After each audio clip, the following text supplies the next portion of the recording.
Ngasi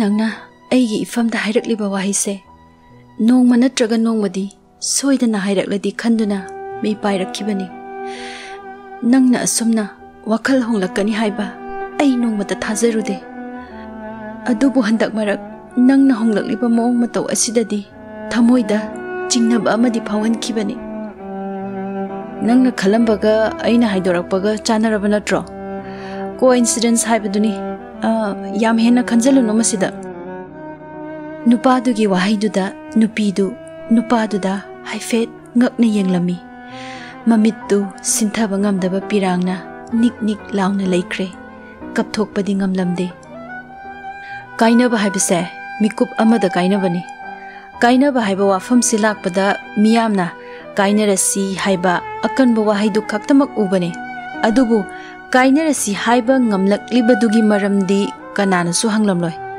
aina ngasi nangonda kainarasi hairise miyamnadi aingondani lana ubigadoribase natra haiba ngamlaklibagi reason sidi nangi lichatsu amani ai kari karamba iralno nang haujik fawba nasana nasagi naral khangzadribro thoi punsi haibisi yamna lubani ngai haki nungai bagi da makhanbudo thado madugi nungai baduna punsi chupa nangi mitlu pirang kanghandabasu yai nupidi nupi oina layo miyamda phidamningai ohello ai nanga makhata na wari sanaba pamdre nasagi asoibadi nasana semdok janaba hono hairamlaga nupadu thokhirami nupadugi wahai singaduda nupidu khamba ngamdana hik hik launa kaplami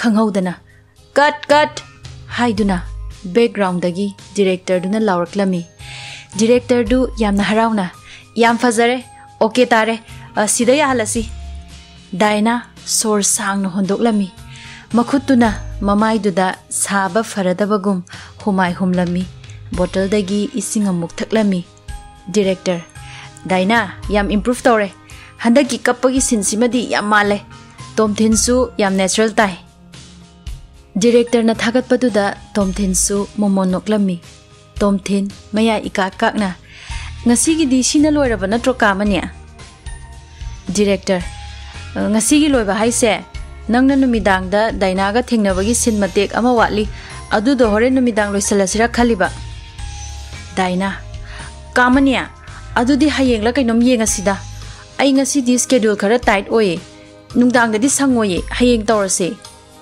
sak khara kaklapna nganglakpaduda tomthinga director gadu ingak ngakna yengnarami director dusu mamaidu hangatna yengludana fare fare nang schedule lairadi fare numberse thuna loisalase na haibani nupa amana spot change tawradoi natro director ngahaktang pothana kisano chanaba arrange tawkrabo tawribani director kaino hauzik fawba senior artist amta laktrisibo nupa ama mapa sabadudi phone tawkrabane lambida lay haire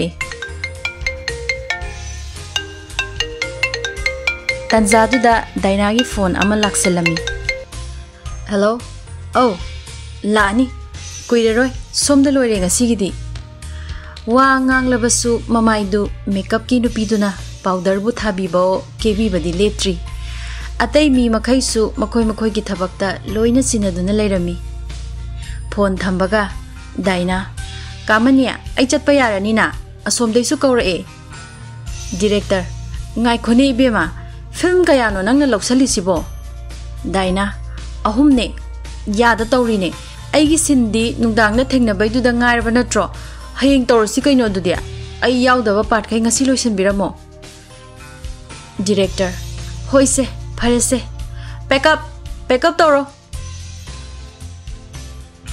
mayam du irang langna rami director du su lauram laga thokhirami director du hek thokhibaga tomthin daina gi matung inaraklami tomthin nongmada schedule ahum mari ga loksalaga yam demand leibiga sadana mana haina daina gi matung sum inaraklami Daina khanglep leplami maga lakminaba nupidusu leplami.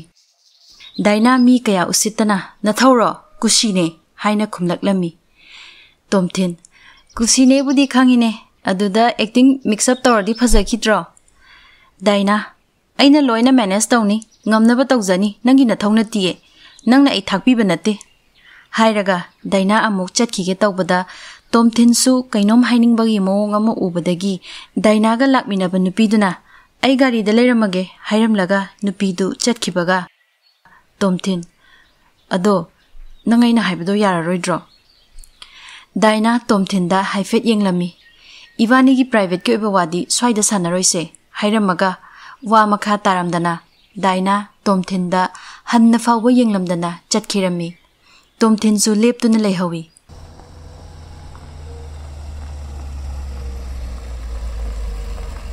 Mayam irang langna duna leiringai Scorpio ama sat thaujalakduna khamlami.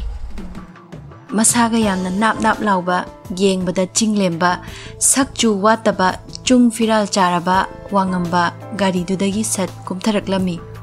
Director gi manakta prap sangsilami. Wangamba ngasigi kamai tawrage kamani aisu asomda thabak ama thadokpa yadabagi khara thengdokre.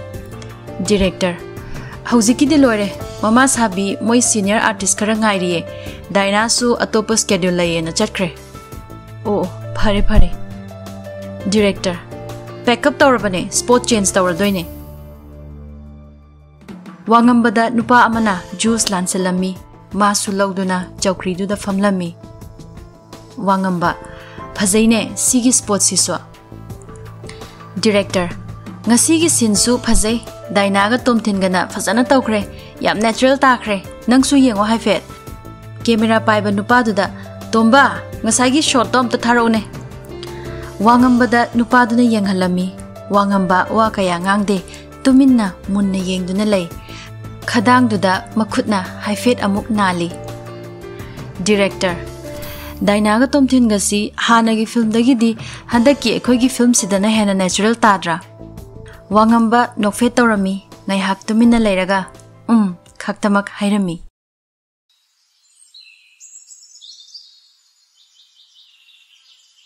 Mathangi numita Sumati amadi machanupi Gracie lai khoiramduna leirami.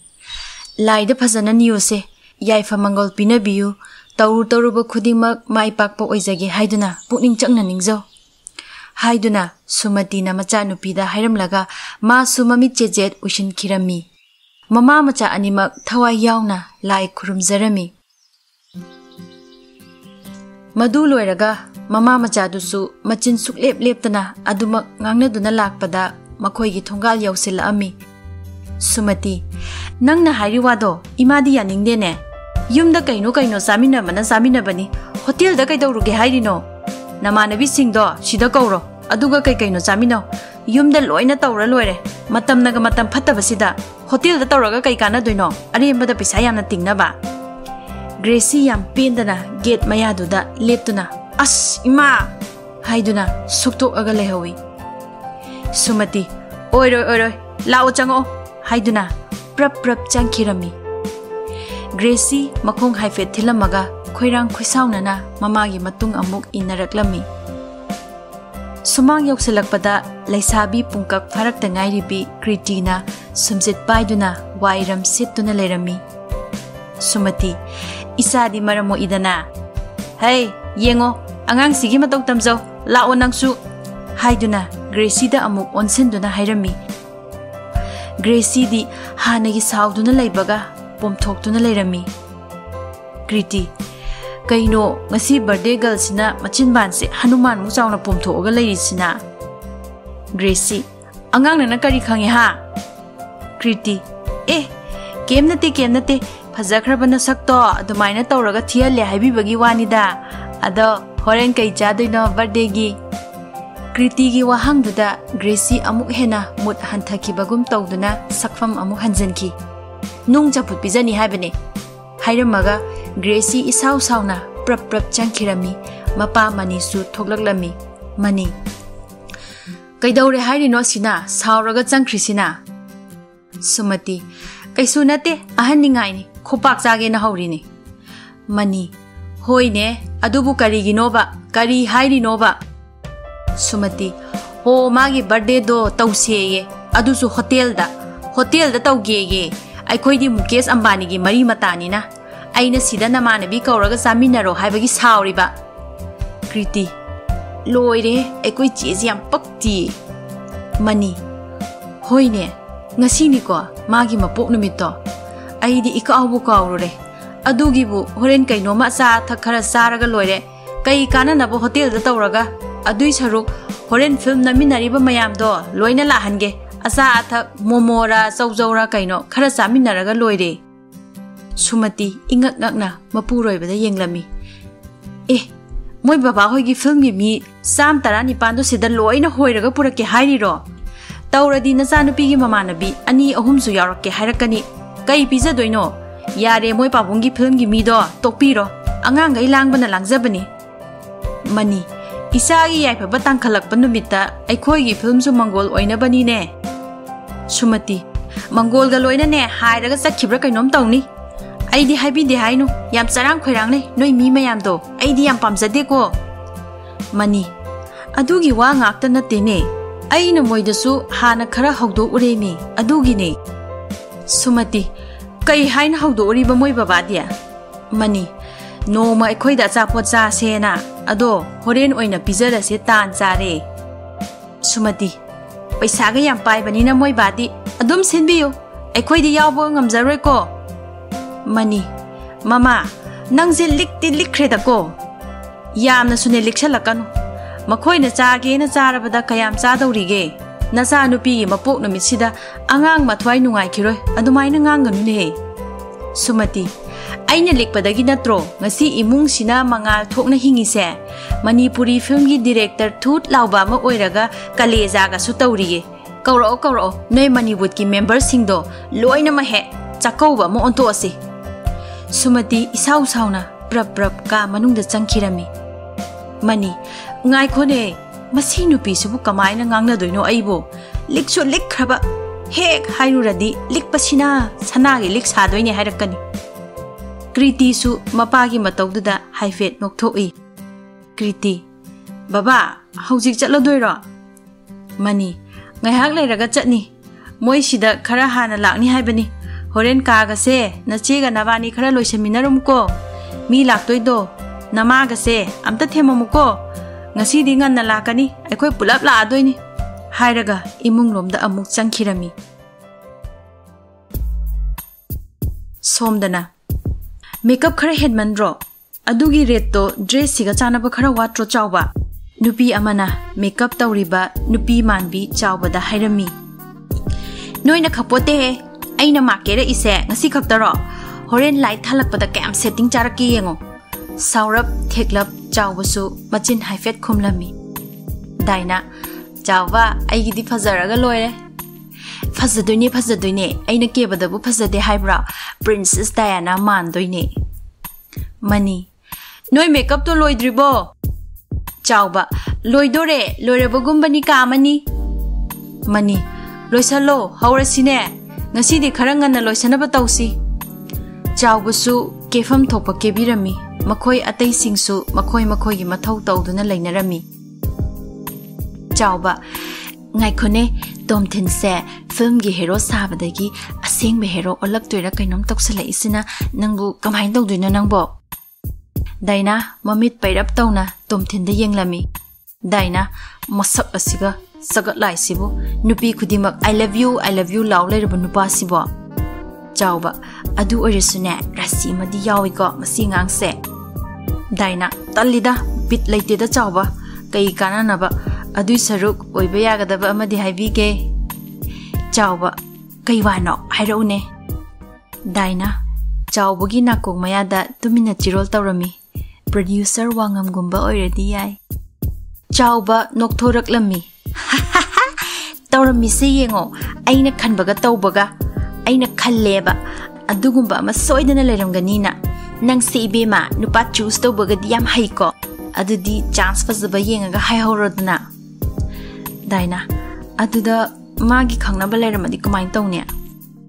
Chawba adubu nupiga koiramgadrone aidi thazadeda Ado nangi acting do film da natrasu taibang da su khara kapsanna ba horodana adudi daina magi khangna zabi leiramdradi adugi wadudi yam laida chawba nupa haisidi nupi ekhoi gi khutta loina lei kaino aigi mitsina amuktang nungsina sumaina yengkraba jinbal sina haifetang momo noksilubada geloidaba nupa ba leikidro aduni acting haibagi kanaba haido nupa singse haizabagi wani masak matau fazabi nupi dine loina pambani nangna haifetang ingit amatang pirubada adum tanara adabani manina amuk lauraklami loidribone kui khreda ko saita chawba lore se loisalasi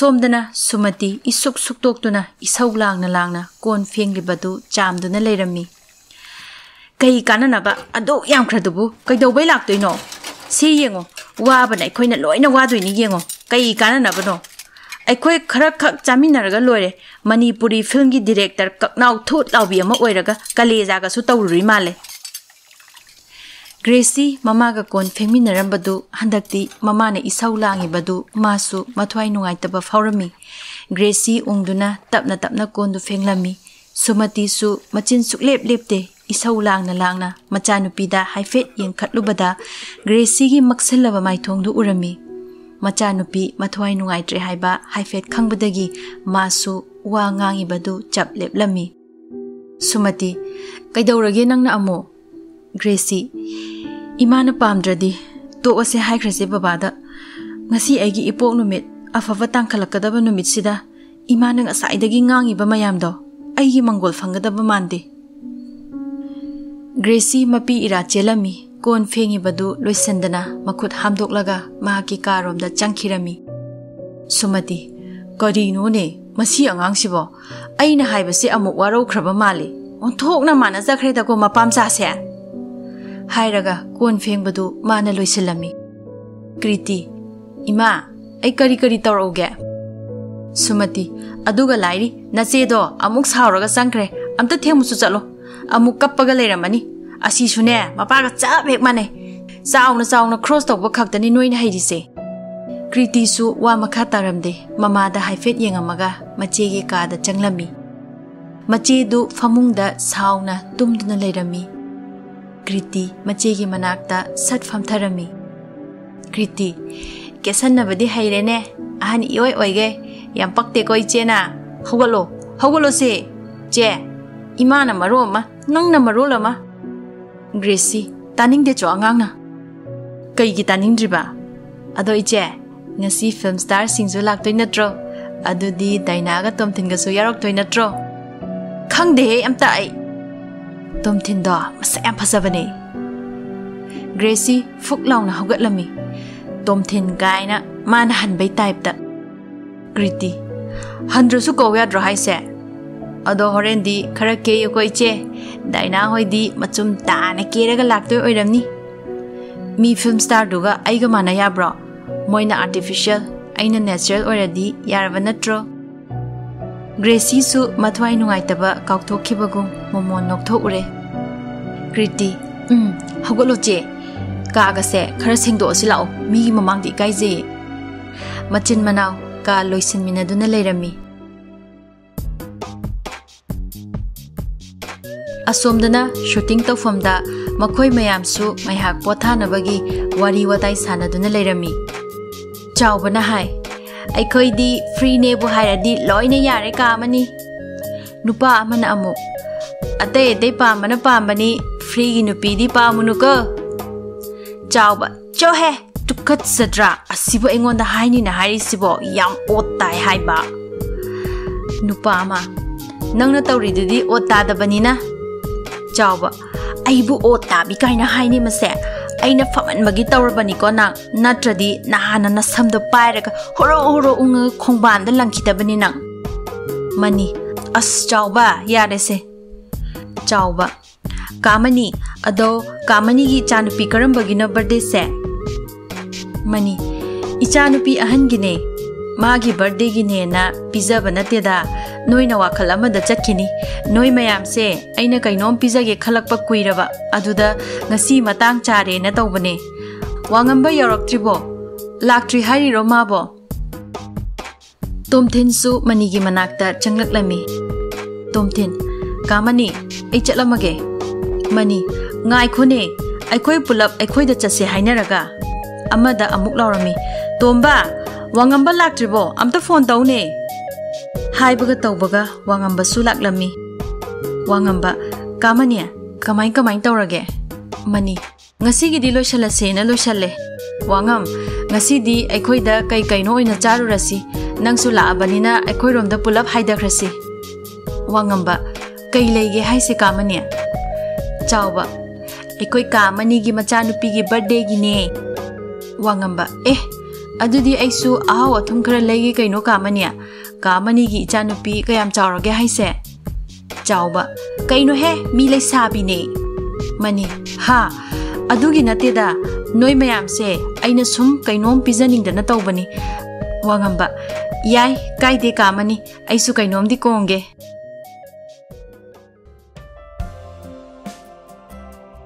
somdana sumati machanupi anina thong thaklibadu laptakna yenglami sumati thongjin mapadu dai lawraklami kaigino ngari duna moa kriti mamana lawrakpaduda khangpre khangduna singju mimi singju gi ne ima kriti mama gi matawdu khangbadagi ima kem pakhakano mimi taruk khaktane tawdoise Gracie ingak ngakna mimi tarukti kanana charaga kanana yengdoiba kriti ai tawge yengo Gracie konaroi kamai kona doino mi kunmuk to mimi taruna kamai kona doino kriti umorok ngaksang ngangbadu mapum du pairaga si lady se udro ai tawge yengo kobi du da khara yap soro mama du sum yengambadagi kriti gi matawdu da nokthok ure kari su hairamdana tumina thokhirami Gracie mi shiba tare ne adu hapadia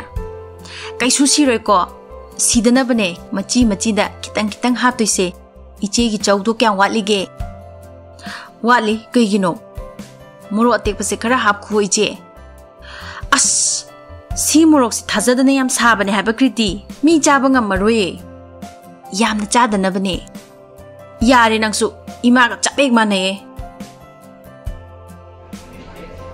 somdana wangamba cake yonfam amada cake order tawduna leirami cake yonbaduna birthday gi natro maming haibirao wangamba maga lakminari ba nupaduda kamani gi machanupi do kai maming kauge nupadu ngai hak khalami machanupi karambagino aishu khangde ayam ta hangkhige ko nupadu atopa mi amada phone tawrami phone thamaga Gracie haiba Gracie wangamba cake yonbaduda Gracie haina hairami